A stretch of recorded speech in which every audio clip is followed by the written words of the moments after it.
जी मैं अस्सलामुअलैकुम, कैसे हैं? खैरियत से? जी भाई, अंगोरा की फ़ीमेल ने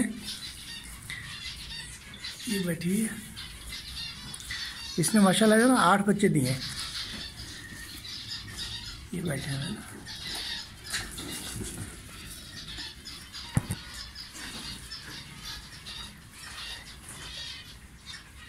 बाकी ये अंगोरा के सब बच्चे बैठे हैं।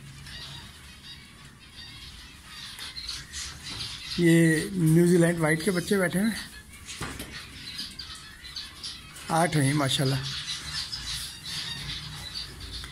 ये सबसे पहले वाले कलच के बच्चे हैं, बड़े हो गए हैं माशाल्लाह। ये मैंने अपने पास रखे हैं सब, ये सब मादियाँ हैं इसके अंदर। ये बाकी बैठे हुए नर।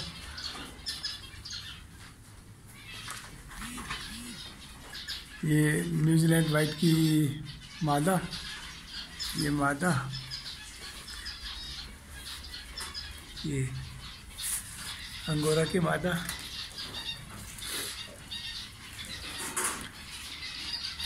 और ये बच्चे माशाल्लाह अब तैयार हो रहे हैं, इंशाल्लाह जल्दी आपके पास भेजूँगा मैं। ठीक है जिमी भाई, बहुत बहुत शुक्रिया।